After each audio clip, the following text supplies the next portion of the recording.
Come with me on a solo date, part 3, province edition. Fit check.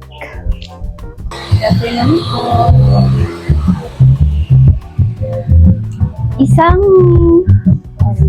Spanish latte po. Tapos isang beef burger po. For dining po. Dining po. Dalawa pala yung nabili kong folder. Mali naman ako. Wait, ayusin ko lang saglit. Ang dami-dami namin ginagawa today. Let's try!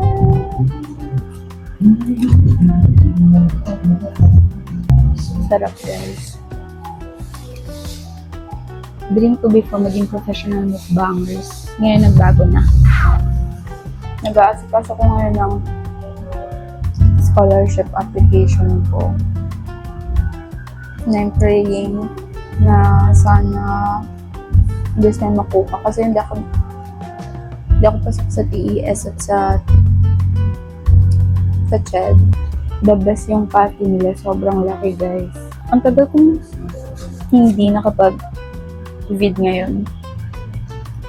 Kaya parang nangangapa pa ako kung paano ko ulit sisimulan siya. Nalalangga. Hindi na ako nagtataka kung bakit ako lumalobo. Butin ko lang saglit dahil konti na lang. Alam niyo bakit kaya yung mga Pinoy kapag konti na lang or isa na lang yung natira, hindi talaga kukunin mo? Tutuwa talaga ako ngayon ang ganda ng ambience. Tahimik ng vibe. Dito ako bagay eh. Mga quiet lang. Mga peaceful cafe and atmosphere. Ganda po ng music. Papaka-jalamak na naman ako. Siya talaga yung inspo sa TikTok. Kaya kapag ma-visit niyo yung account niya, guys, my gosh, masasabi niyo na masaya din pala mag-solo date. May nag-ask sa akin, hindi ba malungkot kung ikaw lang mag-isa kumakain? Hindi po. Actually, mas natutuwa pa nga ako. Dahil may time ako to reflect. Tapos may time ako para mas makilala ko pa yung sarili ko. Kaya very happy ako na sa panahon natin ngayon, normalize na yung mga ganito na okay lang mag-isa na kumakain or what. Unlike before, na parang kapag nakikita mo yung isang tao na mag-isa lang siya, para nakakalungkot. Tapos, ang tingin mo sa kanya, lonely siya. Hindi naman ganun. Being alone doesn't mean being lonely naman. Nakakatuwa kayo mag-isa. Gugustuhin ko lang na may kasama ko kapag mag-picture na. Kasi syempre walang magandang take kapag ikaw lang mag-isa. Behave muna ako for this month na March.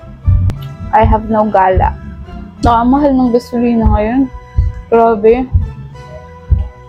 Laki din dinagdag sa mga pamasahe. US naman kasi. Tigilan niyo yung paggera sa Iran. Please lang. Kawawa kami yung mga nasa third world country.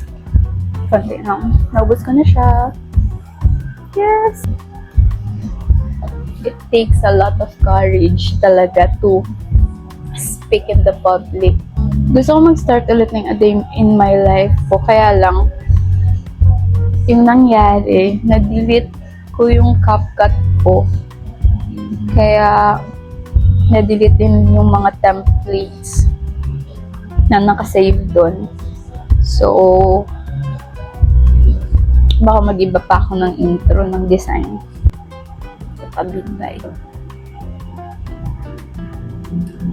Plus 1. Ganito kapal yung pati.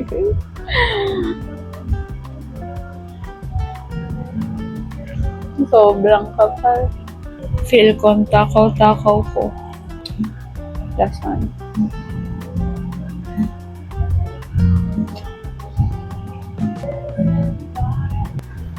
And we're done. That's it for today's vlog. Bye!